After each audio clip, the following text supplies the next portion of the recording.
Global science IQ। तो सबसे पहले हमारे सभी प्यारे प्यारे स्टूडेंट्स को हमारा प्यार भरा नमस्कार। आज हम आपके लिए इलेक्ट्रोकेमिस्ट्री का पार्ट 6 लेकर के आए हैं, जिसमें बात करेंगे विद्युत चालक के प्रकार पर और चालकता, मोलर चालकता और तुल्यांकी चालकता पर। आज का ये टॉपिक हमारे सभी वनडे एग्जाम के लिए बहुत ज्यादा कीमती है, चाहे आप किसी की भी तैयारी करते हो, ठीक है। साथ ही साथ आज आपका इलेक्ट्रोकेमिस्ट्री के चैप्टर जो है वो खत्म हो जाएगा। उसके बाद आपका क्लास 12 का नेक्स्ट चैप्टर कराया जाएगा, ओके। तो चलिए ज्यादा समय नहीं लेंगे, सभी विद्यार्थी कॉपी पेन को उठा लेंगे। जैसे जैसे हम पढ़ाते चलेंगे मेरे साथ नोट डाउन करते चलेंगे, ठीक है। सबसे पहले हम देखेंगे कि विद्युत चालक क्या होता है।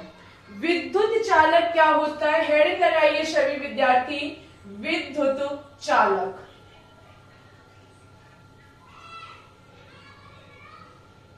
देखिए, आप लोग नोट डाउन करना चाहे तो कर लीजिए, हम समझाते हुए चलेंगे। अगर हम विद्युत चालक की बात करें तो ऐसे पदार्थ जिनमें विद्युत धारा का प्रभाव किया जा सकता है, ऐसे पदार्थ जिनमें विद्युत धारा प्रभावित होती है, जिसमें करंट जो है वो फ्लो हो सकता है, वो हमारे विद्युत धारा प्रभावित होती है। जिनमें विद्युत धारा फ्लो कर सकती है, करंट फ्लो कर सकता है, उसे हम विद्युत चालक कहते हैं। It's okay. जैसे कि अगर हम बात करें कॉपर की, एल्यूमिनियम की, तो इनमें विद्युत धारा प्रभावित की जा सकती है, तो ये हमारे विद्युत चालक कहलाते हैं, ठीक है। विद्युत चालक जो है वो हमारा दो प्रकार का होता है। कितने प्रकार का होता है? दो प्रकार का होता है। एक धात्विक चालक होता है और एक विद्युत अपघटनीय चालक होता है। एक तरफ लिखिए धात्विक चालक। विद्युत चालक जो है वो दो प्रकार का होता है, एक आपका धात्विक चालक और एक आपका विद्युत अपघटनीय चालक। विद्युत अपघटनीय चालक।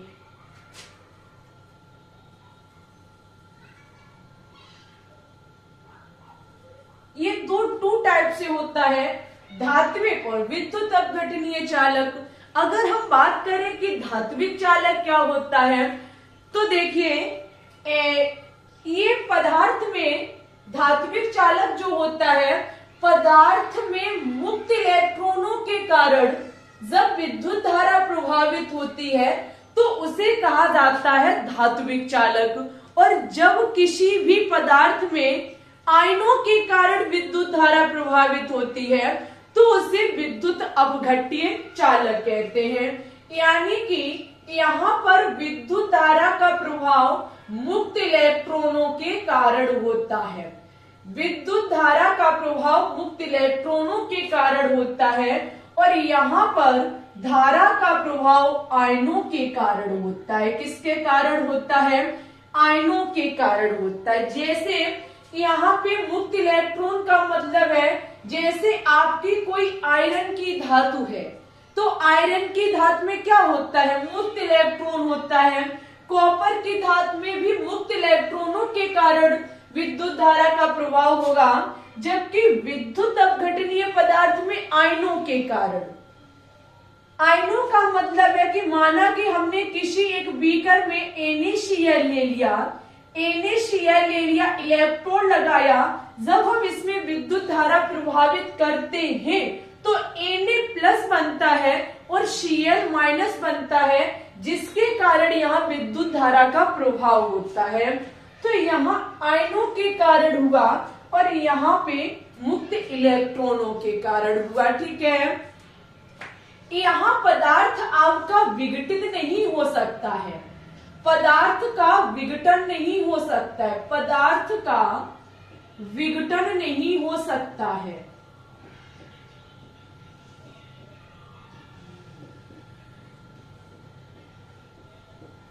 विघटन का मतलब है आयनों में टूटना, जबकि यहाँ पदार्थ का विघटन होता है, ठीक है। यहाँ पदार्थ का विघटन होता है।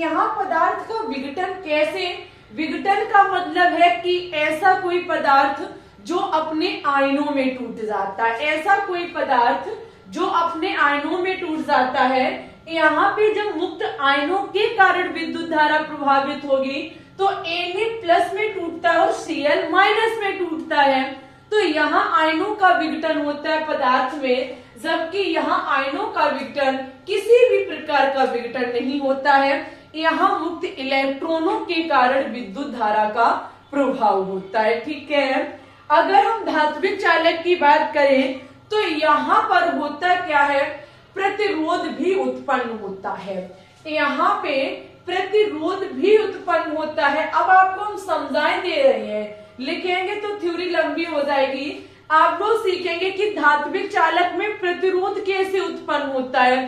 प्रतिरोध का मतलब होता है रुकावट। तो अच्छा ये बताइए, जब किसी भी पदार्थ से इलेक्ट्रॉन निकलेंगे तो वो पदार्थ हमारा प्लस बन जाएगा।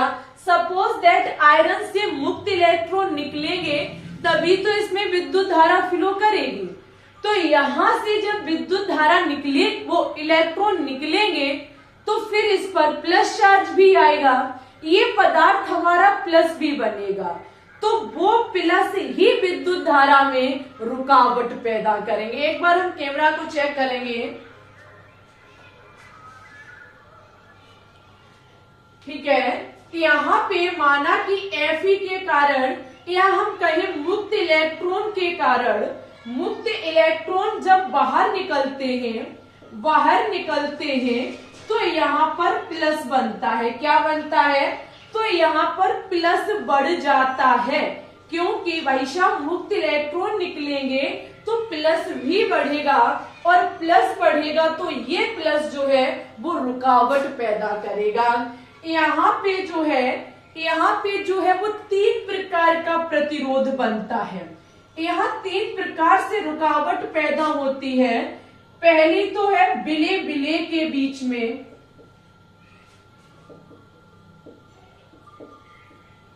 विलय के बीच में रुकावट पैदा होती है। माना कि इस विद्युत अपघट्य पदार्थ में NaCl और जल है। ठीक है, तो NaCl अपने में, यानी कि NaCl का जो N है वो Cl को अपने में से नहीं जाने देगा, और Cl जो है वो Na को अपने में से नहीं जाने देगा। जहां पर NaCl एक दूसरे को छोड़कर नहीं जाना चाहते हैं, जिसके कारण यहाँ प्रतिरोध उत्पन्न होता है। साथ ही साथ विलायक के बीच भी प्रतिरोध उत्पन्न होता है। विलायक से भी यहाँ प्रतिरोध उत्पन्न होता है। माना कि यहाँ जल है, विलायक और NaCl है विलय, तो आपने सीखा कि NaCl के जितने भी कण हैं वो एक दूसरे को अलग नहीं जाने देते, क्योंकि NaCl में Na+ Cl- को नहीं जाने देता है और Cl- Na+ को नहीं जाने देता है। लेकिन अगर हम बात करें जल की, तो जल भी यही काम करता है, वो H+ नहीं जाने देता, OH- नहीं जाने देता है। तीसरी यहाँ रुकावट पैदा होती है विलय और विलायक के बीच। किसके बीच होती है, विलय और विलायक के बीच रुकावट पैदा होती है। विलय जो आपका NaCl है ये जल के अणुओं के द्वारा घेर लिया जाता है, जिसके कारण यहाँ रुकावट पैदा होती है। आपका जो जल है ये NaCl को घेर लेता है, जिसके कारण यहाँ रुकावट पैदा होती है। यहाँ 3 प्रकार का प्रतिरोध होता है और यहाँ पर धनायनों के कारण होता है। ठीक है, अगर हम यहाँ देखें, अगर हम यहाँ ताप बढ़ाएंगे तो होता क्या है, उतना ही ज्यादा प्रतिरोध बढ़ता है। ताप बढ़ाने पर आपका प्रतिरोधकता भी बढ़ती है। क्या बढ़ती है, प्रतिरोधकता भी बढ़ती है। अगर ताप बढ़ेगा तो मुक्त इलेक्ट्रॉन बढ़ेंगे और उतना ही ज्यादा प्लस बढ़ेगा और यहाँ प्रतिरोधकता उत्पन्न होगी। जबकि यहाँ अगर हमारा ताप बढ़ेगा, यहाँ अगर तापमान बढ़ेगा तो प्रतिरोधकता कम होगी। प्रतिरोधकता कैसी होगी? प्रतिरोधकता कम होगी। क्यों प्रतिरोधकता कम होगी? अगर हम इस विलयन में जितना ज्यादा टेम्परेचर देंगे उतना ही जल्दी Na प्लस बन के और Cl माइनस बन के टूटेगा और Cl माइनस अपने सिरे पर जाएगा, Na प्लस अपने, यानी कि कैथोड और एनोड सिरे पर उतनी ही स्पीड में भागेंगे, तो प्रतिरोधकता कम हो जाती है ताप बढ़ाने पर, और यहाँ ताप बढ़ाने पर प्रतिरोधकता बढ़ जाती है। ठीक है, ये छोटी सी जानकारी थी विद्युत चालक के प्रकार धात्विक चालक और विद्युत अपघटनीय चालक में। It's okay. अब देखिए हम विद्युत अपघटनीय चालकों को लेकर के बात करेंगे, जहां पे कुछ छोटे छोटे टर्म को सीखेंगे। उसके बाद चालकता, मोलर चालकता और तुल्यांकी चालकता की तरफ बढ़ेंगे। ठीक है, लीजिए इसकी स्क्रीनशॉट। अब हम देखेंगे विद्युत अपघटन के लिए कुछ टर्म। हेडिंग लगाइए विद्युत अपघटनी विलयनों के लिए। कुछ आप टर्म सीखेंगे जिससे कि आप आगे जब चालकता, मोलर चालकता और तुल्यांकी चालकता को देखेंगे तो यहां से आपको बहुत ज्यादा हेल्प मिलेगी। ठीक है, विद्युत अपघटनीय चालकता के लिए नहीं, विद्युत अपघटनी विलयनों के लिए।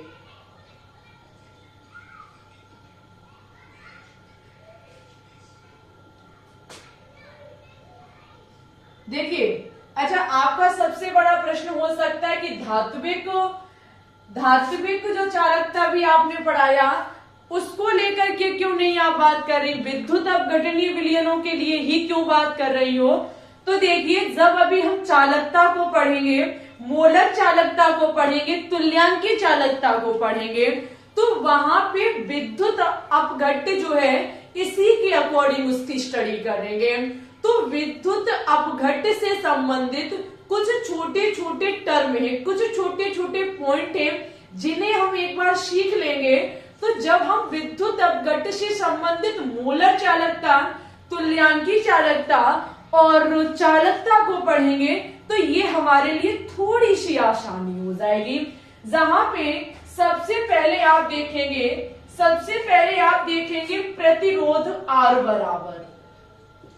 सभी स्टूडेंट्स को पता है प्रतिरोध के बारे में। प्रतिरोध हमारा R, जिसे R से चिन्हित किया जाता है, R बराबर होता है रो L बटे A। क्या होता है? R बराबर रो L बटे A, ये हमारा प्रतिरोध बराबर होता है। R हमारा यहाँ प्रतिरोध है, लेकिन अगर बात की जाए कि यहाँ रो क्या है, तो रो जो है वो विशिष्ट प्रतिरोध है। रो क्या है? विशिष्ट प्रतिरोध है। ठीक है, एक एक पॉइंट लिखते जाइए। विशिष्ट प्रतिरोध हमारा रो होता है, विशिष्ट प्रतिरोध। ठीक है, इसे हम प्रतिरोधकता भी कहते हैं। क्या कहते हैं? प्रतिरोधकता भी कहते हैं। ठीक है, प्रतिरोधकता। आगे हम देखेंगे सेकंड नंबर पे हमारा है G बराबर 1/R, यानी कि G जो है, G के व्युत्क्रमानुपाती होता है हमारा R। समझे मेरी बात को? कुछ पॉइंट के बारे में हम आपको जानकारी दे रहे हैं, जैसे हमारा प्रतिरोध R बराबर होता है रो L बटे A। R जहां हमारा प्रतिरोध है और L जो है वो हमारा है विशिष्ट प्रतिरोध। रो जो है वो विशिष्ट प्रतिरोध है, इसे प्रतिरोधकता भी कहा जाता है। आगे हम देखेंगे G बराबर 1/R होता है। अगर हम यहाँ बात करें R क्या है, तो R हमारा प्रतिरोध है। R तो हमारा प्रतिरोध है, लेकिन G क्या है? तो G है हमारा चालकत्व। क्या है? जी बराबर हमारा है चालकत्व। जी चालकत्व होता है, आर हमारा प्रतिरोध होता है। ठीक है, तीसरे नंबर पर हम देखेंगे एक चीज वेरी इंपॉर्टेंट, कप्पा। कप्पा बराबर होता है हमारा, कप्पा बराबर होता है 1/ρ। क्या होता है? 1/ρ। ये के नहीं है, ये आपका कापा, जिसे इंग्लिश में कप्पा कहा जाता है। ठीक है, ये आपका रो, कप्पा जो है, कप्पा बराबर होता है 1/ρ। रो है आपका विशिष्ट प्रतिरोध यानी कि प्रतिरोधकता। अगर हम यहाँ बात करें कि ये हमारा कापा क्या है, यहाँ पे ये कप्पा हमारा यहाँ क्या है, तो देखिए कप्पा है हमारा चालकता। कप्पा क्या होता है? चालकता। It's okay. इसे विशिष्ट चालकत्व भी कहा जाता है। क्या कहा जाता है? विशिष्ट चालकत्व।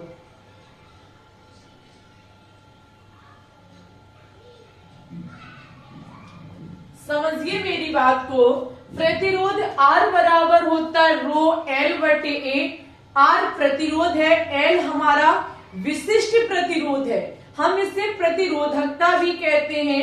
G बराबर 1/R होता है, R हमारा प्रतिरोध है और जहां G हमारा चालकत्व है। ठीक है, कापा बराबर 1/ρ होता है, रो विशिष्ट प्रतिरोध या प्रतिरोधकता है, जबकि कापा चालकता या फिर विशिष्ट चालकत्व। ये चालकत्व है अकेला, इसे विशिष्ट चालकत्व कहा जाता है। ठीक है, ये चीज आप लोग सीखेंगे, वेरी इंपॉर्टेंट है। अब हम देखेंगे कि यहाँ पर प्रतिरोध R का मात्रक क्या होता है। अगर हम देखें प्रतिरोध R का मात्रक क्या होता है, तो ध्यान रखना ओम होता है। क्या होता है? आपका जो प्रतिरोध है इसका मात्रक ओम होता है। अगर हम बात करें कि रो का मात्रक क्या होता है, रो का मात्रक का मतलब है कि विशिष्ट प्रतिरोध या प्रतिरोधकता का मात्रक क्या होता है, तो ध्यान रखना ओम सेंटीमीटर होता है। क्या होता है? ओम सेंटीमीटर होता है। ठीक है, ओम सेंटीमीटर रो का मात्रक यानी कि प्रतिरोधकता का मात्रक होता है। ठीक है, आगे R का हमें पता है ओम होता है। अगर हम देखें कि यहाँ चालकत्व का मात्रक क्या है, G का मात्रक क्या है, G बराबर चालकत्व। क्या हो जाएगा? चालकत्व। अच्छा ये बताइए, जब R का मात्रक ओम है तो ये ओम ऊपर जाएगा तो ओम इनवर्स हो जाएगा। क्या हो जाएगा? ओम इनवर्स हो जाएगा। इसे देखिए, इसे ओम इनवर्स के साथ साथ म्यू भी कहा जाता है। क्या कहा जाता है? म्यू। इस प्रकार से हिंदी में लिखा होगा म्यू। ऐसे भी आपको देखने को मिल सकता है, या फिर इसे सीमेंस भी कहा जाता है। क्या कहा जाता है? सीमेंस, यानी कि ऐसे प्रदर्शित किया जाता है। ध्यान रखिएगा, G का मात्रक ओम इनवर्स या म्यू या फिर सीमेंस होता है हमारा। ठीक है, अगर हम कापा का मात्रक देखें कि कापा का मात्रक क्या होता है,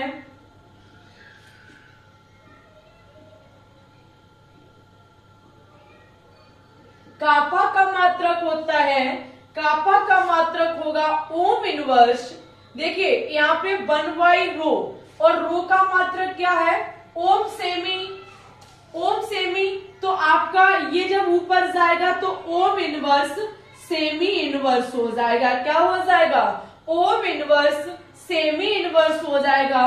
हम ओम इनवर्स को म्यू भी कहते हैं, तो म्यू सेमी इनवर्स हो जाएगा। इसे हम सीमेंस भी कहते हैं, तो हमारा सीमेंस सेमी स्क्वायर वो इनवर्स हो जाएगा। ठीक है, ये है आपके कुछ इंपॉर्टेंट पॉइंट, कुछ टर्म, कुछ भी मान लीजिए, एक बेहतरीन नोट्स। ठीक है, ये आपको ध्यान रखना ही है, सब भूल जाना बट ये नहीं भूलना है एक बार इसकी फटाफट स्क्रीनशॉट लीजिए।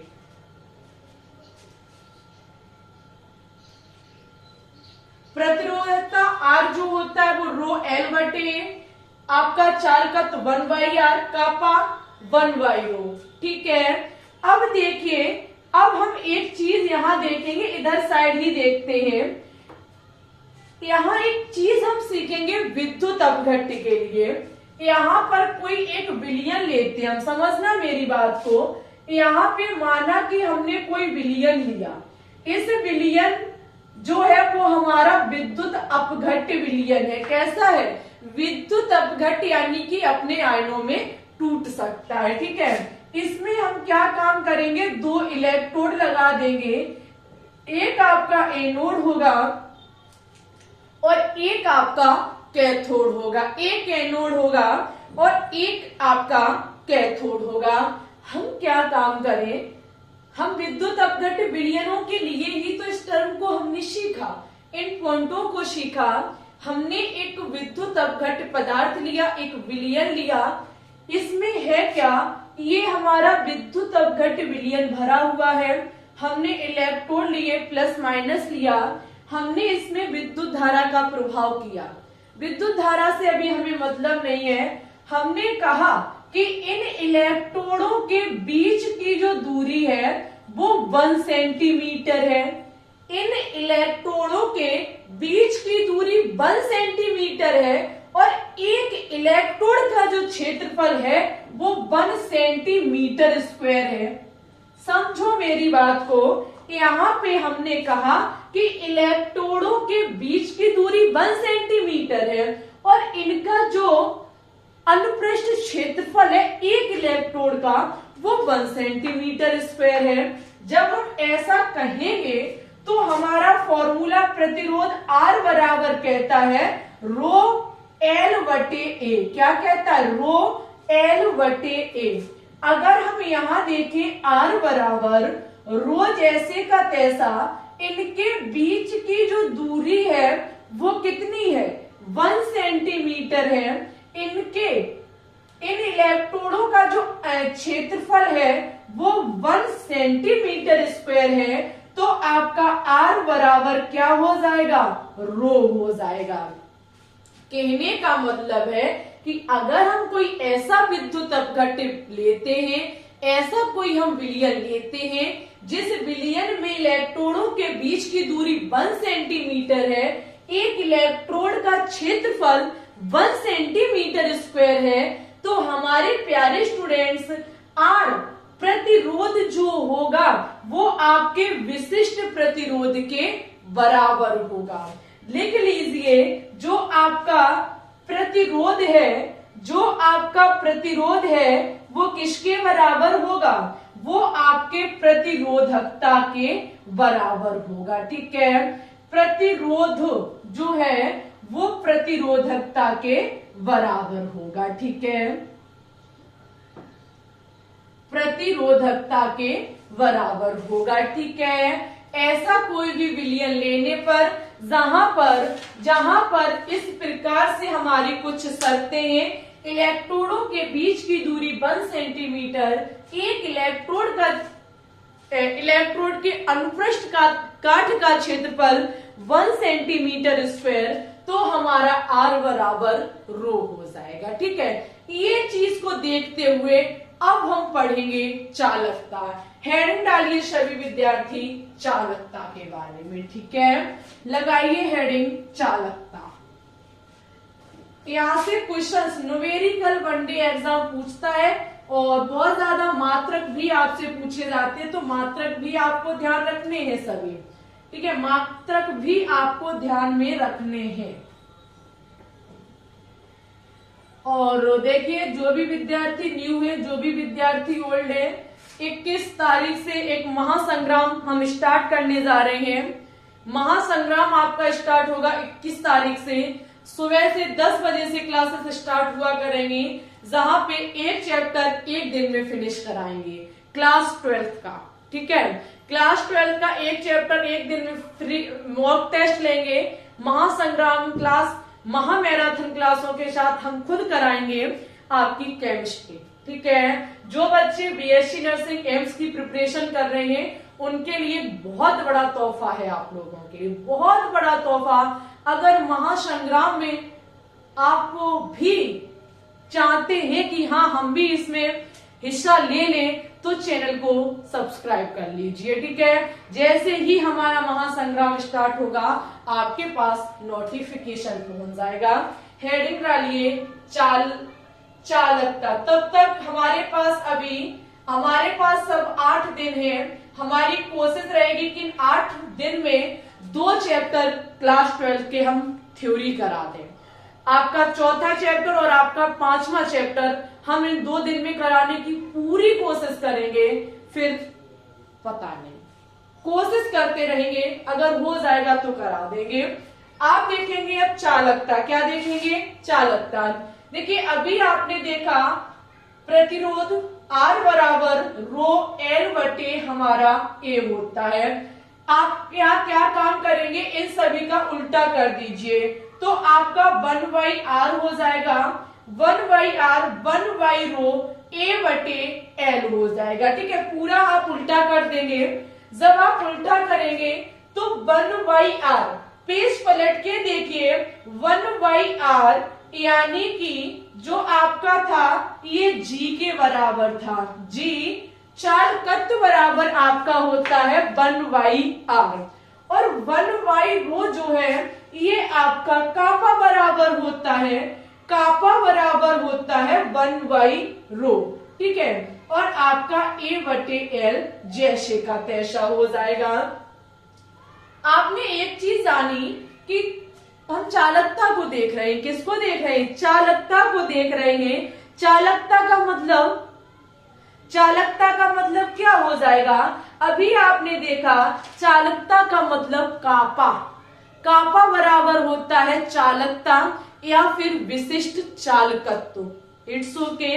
हमने क्या काम किया? प्रतिरोध को देखा, प्रतिरोध का उल्टा किया तो हमें एक चीज मिली कि G बराबर कापा A बटे L। अब हम चालकता की डेफिनेशन देखेंगे, तब आप सीखेंगे कि आपका चालकत्व जो है वो चालकता के बराबर होता है। जैसे अभी आपने देखा था प्रतिरोध जो है वो आपका विशिष्ट प्रतिरोध के बराबर होता है। प्रतिरोध प्रतिरोधकता के बराबर होता है। इसी प्रकार से आपका G कापा के बराबर होगा। चालकत्व विशिष्ट चालकत्व या फिर चालकता के बराबर होता है। कैसे? इसकी परिभाषा बहुत ध्यान से समझना। यहाँ पे हम क्या काम करते हैं, एक विद्युत अपघट्य पदार्थ लेते हैं। ये रहा हमारा विद्युत अपघट्य पदार्थ। इसमें 2 इलेक्ट्रोड लगे हुए हैं, एक आपका एनोड है, एक आपका कैथोड है, ठीक है। इसमें कुछ शर्तें हैं। इसमें शर्त ये है पहली कि इलेक्ट्रोडों के बीच की दूरी 1 सेंटीमीटर होनी चाहिए। 1 सेंटीमीटर है और एक इलेक्ट्रोड के अनुप्रस्थ क्षेत्रफल जो है वो 1 सेंटीमीटर स्क्वायर है। इसमें जो विलयन भरा हुआ है उसका आयतन 1 ml है। कितना है? 1 ml का मतलब है कि यहाँ एकांक की आयतन भरा हुआ है। कौन सा आयतन भरा हुआ है? एकांक आयतन भरा हुआ है। एक पॉइंट पर गौर फरमाइएगा क्योंकि इसी से संबंधित तभी मोलर चालकता आएगा। आपका चालकता की परिभाषा कहती है कि एकांक आयतन में, समझो, एकांक आयतन में हम क्या काम करते हैं? एकांक आयतन की विद्युत अपघट्य पदार्थ, एकांक आयतन का हम विद्युत अपघट्य पदार्थ लेते हैं जिसमें प्रत्येक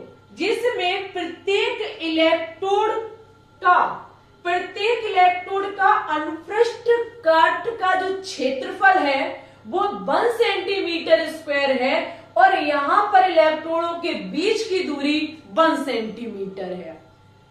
भाई साहब वैज्ञानिक कह के गए, हमने नहीं कहा। वैज्ञानिक कह के गए कि बेटा ऐसी है, ऐसी बात है कि जो आपका चालकता होता है इसमें हम एक ऐसा विद्युत अपघट्य पदार्थ लेते हैं जो हमारा एकांकी आयतन होता है, जिसका आयतन 1 ml होता है। इसमें होता क्या है कि जो हम इलेक्ट्रोड लेते हैं इनके बीच की दूरी 1 सेंटीमीटर है और एक इलेक्ट्रोड के अनुप्रस्थ काट का क्षेत्रफल 1 सेंटीमीटर स्क्वायर है। तब देखो हमारा फॉर्मूला क्या होता है, तब हमारा यहां हो जाएगा G बराबर कापा, जब आपका अनुप्रस्थ काट का क्षेत्रफल 1 सेंटीमीटर स्क्वायर और इनके बीच की दूरी 1 सेंटीमीटर है, तो आपका G बराबर हो जाएगा कापा। G बराबर हमारा क्या हो जाएगा, कापा हो जाएगा। आपका चालकत्व जो है वो चालकता के बराबर हो जाएगा। ऐसा कहा गया था कि एकांक आयतन का विद्युत अपघट्य जिसमें एक इलेक्ट्रोड का क्षेत्रफल 1 सेंटीमीटर स्क्वायर, इलेक्ट्रोडों के बीच की दूरी 1 सेंटीमीटर है, तो इनका चालकत्व जो है वो चालकता के बराबर होगा। ठीक है, इट्स ओके। आपके सामने हमने एक एक बात डिफाइन कर दी है कि आपका G बराबर कापा कैसे होता है। वैज्ञानिकों ने कहा था कि जब हम किसी भी विद्युत अपघट्य पदार्थ को लेते हैं तो उसका आयतन 1 ml होना चाहिए। कैसा होना चाहिए, 1 ml होना चाहिए, तब आपका G कापा के बराबर होगा। ठीक है, ये है आपका चालकता। क्या है, चालकता। इधर हेडिंग लगाइए मोलर चालकता। क्या हेडिंग लगाएंगे, मोलर चालकता।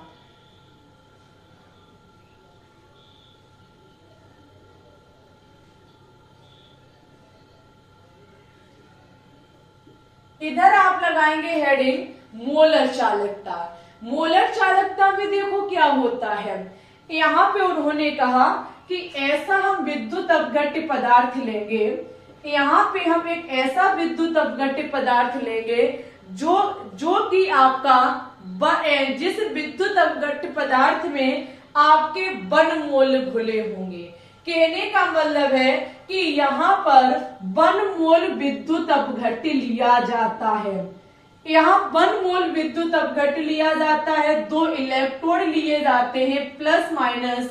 उन्होंने कहा कि इलेक्ट्रोडों के बीच की दूरी 1 सेंटीमीटर है, इलेक्ट्रोडों के बीच की दूरी 1 सेंटीमीटर है, एक इलेक्ट्रोड के अनुप्रस्थ काट का क्षेत्रफल 1 सेंटीमीटर स्क्वायर है। फर्क क्या है इसमें फर्क क्या, धरती आसमान का फर्क है। इसमें कहा गया है कि मोल चाहे कितने भी हो फर्क नहीं पड़ता, लेकिन आयतन 1 ml होना चाहिए। चालकता की शर्त है कि मोल चाहे कितने भी घुले हो फर्क नहीं पड़ता, लेकिन आयतन 1 ml होना चाहिए। और यहाँ बेटा शर्त है कि आपका आयतन चाहे कितना भी हो लेकिन मोल 1 होने चाहिए।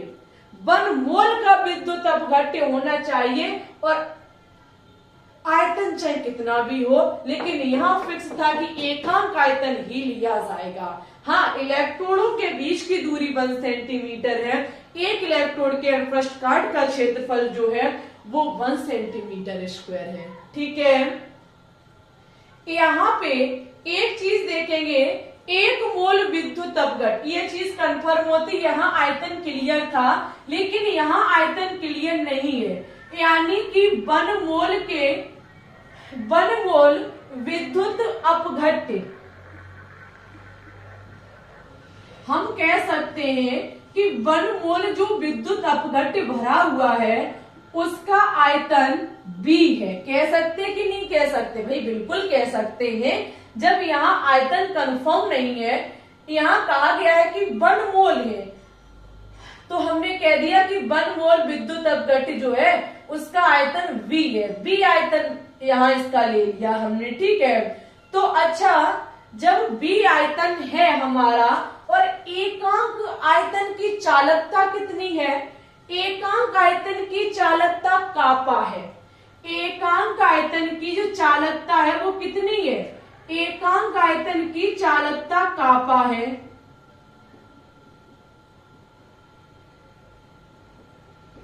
एकांक आयतन की चालकता कापा है। तो अच्छा ये बताइए वी आयतन की चालकता कितनी होगी? वी आयतन की चालकता कितनी होगी? वी आयतन की चालकता कापा इंटू वी हो जाएगी। हमने कहा कि 1 मोल विद्युत अपघट बी आयतन में भरा हुआ है, ठीक है। आयतन हमें पता नहीं है, लेकिन हमने देखा कि एक आयतन की चालकता कापा है, तो बी आयतन की चालकता कापा इंटू बी हो जाएगी। यहाँ पर जहां बी आयतन है, उसमें भरे कितने गए? 1 मोल, और 1 मोल लिया किसमें गया? मोलर चालकता में। तो ये हमारा क्या हो जाएगा? मोलर चालकता हो जाएगा। जहां आयतन पता नहीं है तो वी आयतन की चालकता हमारी क्या हो जाएगी? कापा इंटू वी हो जाएगी। क्या हो जाएगी? कापा इंटू बी हो जाएगी। मोलर चालकता को प्रदर्शित किया जाता है लेमडा एम से। लेमडा एम बराबर हमारा के बी हो जाएगा। लेमडा एम बराबर हमारा क्या हो जाएगा? के बी हो जाएगा।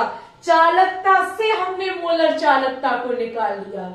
चालकता कहती है कि एकांक आयतन होना चाहिए।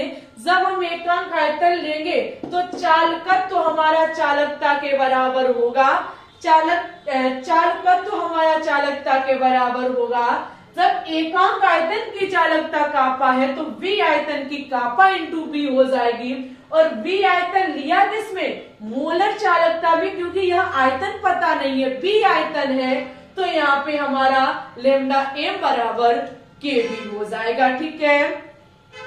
आपने एक चीज और पढ़ रखी है आयतन से संबंधित। आयतन से संबंधित आपने एक चीज पढ़ रखी है, बहुत ध्यान से समझेंगे। आपकी मोलरता एम बराबर होती है एन बटे वी। इसलिए तो कहते हैं कि हर एक चैप्टर को ध्यान से पढ़ना चाहिए, कभी भी कुछ भी काम आ सकता है। आपका मोलरता एम बराबर होता है एन बटे बी। एन का मतलब है मोलों की संख्या। एन का मतलब क्या होता है? मोलों की संख्या। यहाँ मोलों की संख्या कितनी है? 1 है। आपका बटे में बी। बी माना कि यहाँ हमारा लीटर में है।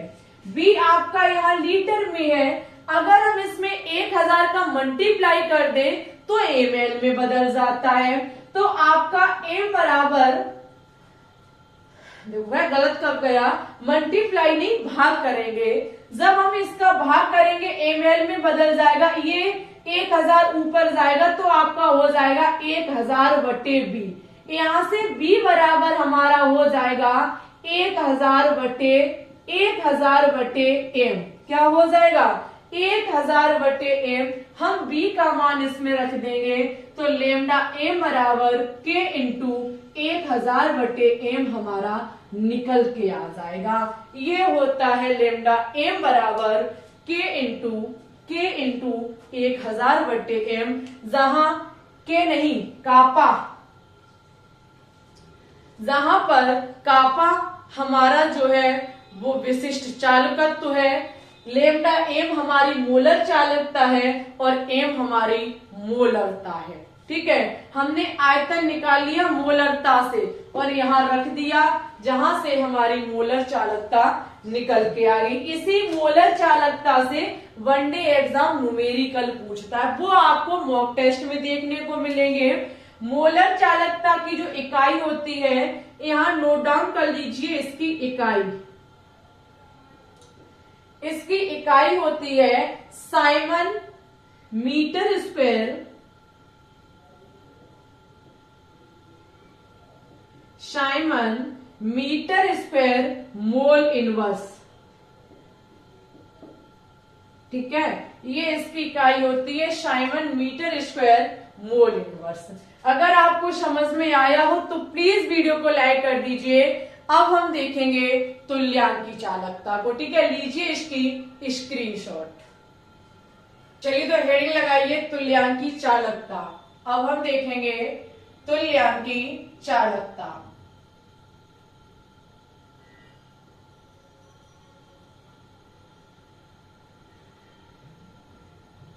तुल्यांकी चालकता, देखिए तुल्यांकी चालकता सेम मोलर चालकता से ही संबंधित है। कैसे कैसे संबंधित है? सब कुछ वही लिया जाता है। आपका यहाँ पे विद्युत अपघट्य पदार्थ लिया जाएगा, ठीक है, जिसमें ये रहा एनोड, ये रहा कैथोड। एनोड और कैथोड के बीच की दूरी जो है वो 1 सेंटीमीटर है। 1 सेंटीमीटर है। एक इलेक्ट्रोड का जो अनुप्रस्थ काट का क्षेत्रफल है वो 1 सेंटीमीटर स्क्वायर है। कितना है? 1 सेंटीमीटर स्क्वायर है। जैसे चालकता में आपने देखा था कि वहां शर्त थी कि आयतन 1 ml होना चाहिए, और मोलर चालकता में शर्त थी कि 1 मोल विद्युत अपघट्य होना चाहिए। इसी प्रकार से तुल्यांकी चालकता में होता है कि आयतन में आपका क्या होना चाहिए? तुल्यांक भारों की संख्या 1 होनी चाहिए। तुल्यांकी भार की संख्या 1 होनी चाहिए।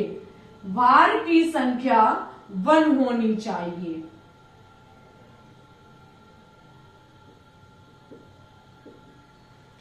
देखिए जैसे शर्त वहां थी कि 1 मोल होना चाहिए, यहाँ शर्त है कि इसमें जो आयतन है उसमें तुल्यांक भारों की संख्या 1 होनी चाहिए। आपने अभी देखा, देखिए तुल्यांकी चालकता को प्रदर्शित किया जाता है लेमडा ई से। किससे प्रदर्शित किया जाता है? लेमडा ई से प्रदर्शित किया जाता है। तो लेमडा ई बराबर हमारा कापा इंटू बी हो जाएगा। लेमडा ई बराबर हमारा कापा इंटू बी हो जाएगा, क्योंकि बी है यहाँ पे आयतन में तुल्यांकी भारों की संख्या। अगर हम 1 लेंगे तो ध्यान करिए, हमने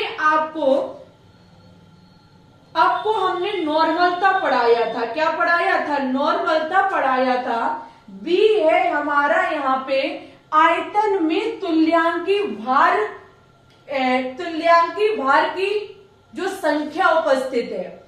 यहाँ पे आपने अभी सीखा था बी क्या था? वहां पे बी आपका वहां था कि मोलर चालकता में जो 1 मोल है वो V आयतन में घुला हुआ है। इसी प्रकार से V आयतन में आपके तुल्यांकी भारों की संख्या 1 घुली हुई है। तो हमारा लेमडा ई बराबर कापा इंटू बी हो जाएगा, ठीक है। अगर हम देखें V है, आप लिख लीजिए, V है हमारा, V है यहाँ पे आयतन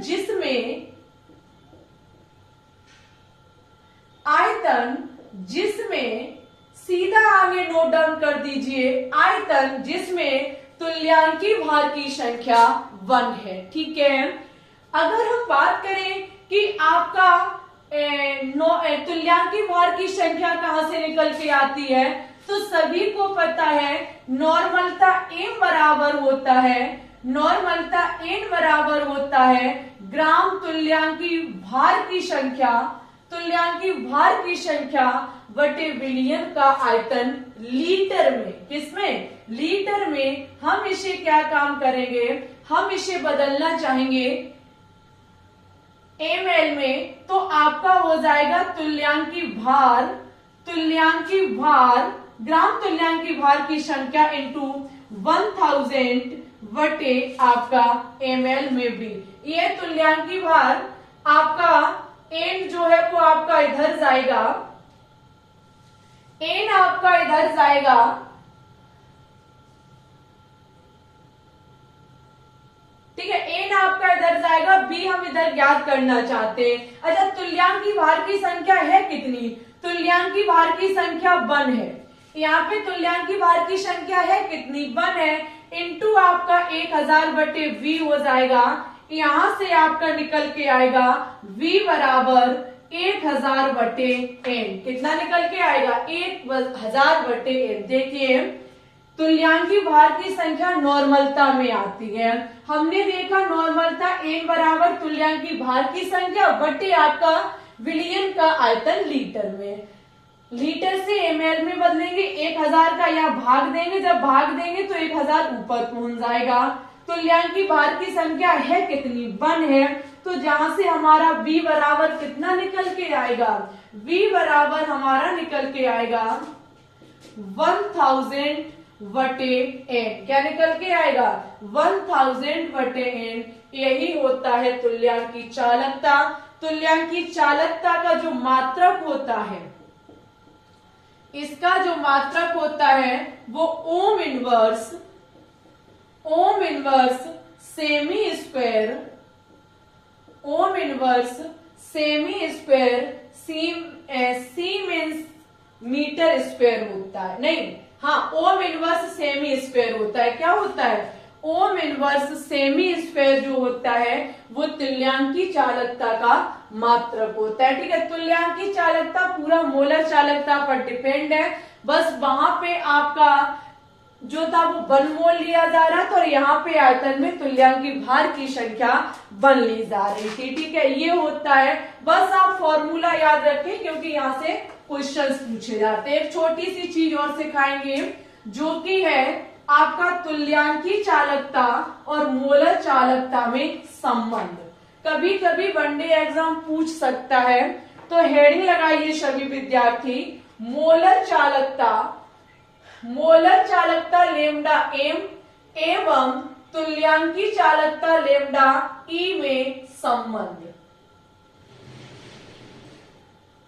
इसमें संबंध देखेंगे, देखिए इसमें जब हम संबंध लिखने के लिए जाएंगे तो लेमडा एम बटी हमारा क्या हो जाएगा, लेमडा ई बराबर लेमडा एम का क्या होता है, के इंटू 1000, के नहीं है कापा है, ध्यान रखना, कापा इंटू 1000 बटे आपका एम, और लेमडा ई बराबर होता है कापा इंटू 1000 बटे एम। ठीक है, इससे ये कट जाएगा, हमारा निकल के आएगा एम बटे एन। क्या निकल के आएगा, एम बटे एन।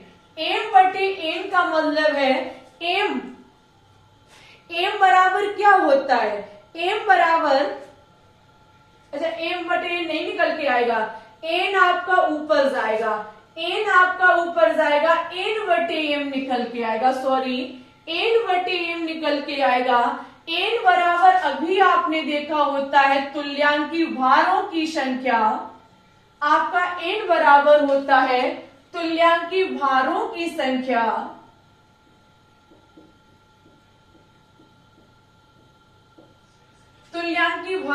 संख्या बटे आयतन। क्या होता है, बटे आयतन।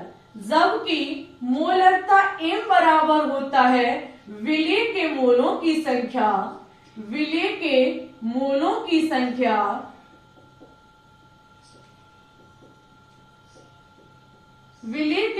की संख्या बटे विलयन का आयतन। ठीक है, आयतन से आयतन हमारा कट जाएगा, निकल के आएगा तुल्यांकी भारों की संख्या,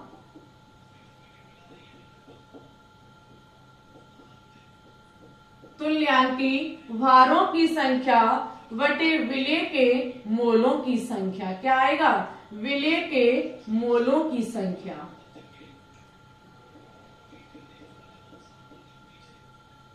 विलय के मोलों की संख्या। ठीक है, अच्छा जब आपका इतना निकल के आ गया तो तुल्यांकी भार की संख्या बराबर, किसी को पता है क्या होता है, तुल्यांकी भार की संख्या बराबर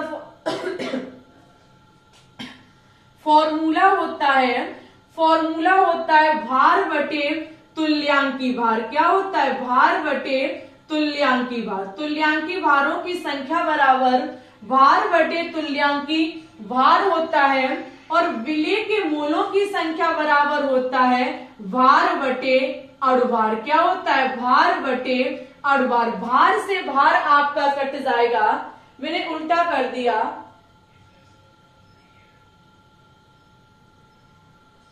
एक चीज उल्टी हो गई लगता है, नहीं हुई। ठीक है, बाहर से बाहर कट जाएगा।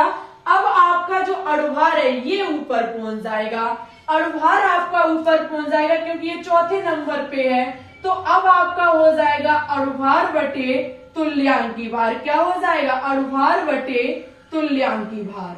अणुभार बटे तुल्यांकी भार हो जाएगा। अगर हम देखें अणुभार को हम मोलर द्रव्यमान भी कहते हैं, अणुभार को हम मोलर द्रव्यमान भी कहते हैं। तो हमारा मोलर द्रव्यमान जैसे का तैसा रहेगा और आपका तुल्यांकी भार बराबर होता है मोलर द्रव्यमान बटे एक्स। क्या होता है? मोलर द्रव्यमान बटे एक्स। मोलर द्रव्यमान से मोलर द्रव्यमान कट जाएगा, आपका निकल के आएगा एक्स, जो कि लेमडा एम बराबर लेमडा ई होगा। एक्स है यहाँ पर स्थानांतरण इलेक्ट्रॉन। क्या होते हैं? स्थानांतरित इलेक्ट्रॉन। समझिए एक बार फिर से, आपका लेमडा एम बटे लेमडा ई बराबर ये फॉर्मूला होता है, हमने काट दिया। एन ऊपर पहुंच जाएगा तो एन बटे एम हो जाएगा। एन होता है तुल्यांकी भारों की संख्या बटे आयतन। एम होता है विलेय के मोलों की संख्या बटे आयतन। आयतन से आयतन कट गया, तुल्यांकी भार की संख्या बटे विलेय के मोलों की संख्या आई। उसके बाद यहाँ पे हुआ क्या?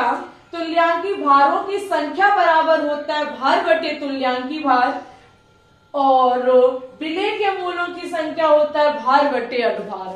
भार से भार कट जाएगा, अणुभार बटे तुल्यांकी भार आ जाएगा। अणुभार को हम मोलर द्रव्यमान भी कहते हैं, और तुल्यांकी भार बराबर होता है मोलर द्रव्यमान बटे एक्स। मोलर द्रव्यमान से मोलर द्रव्यमान कट जाएगा, एक्स आपका निकल के आएगा।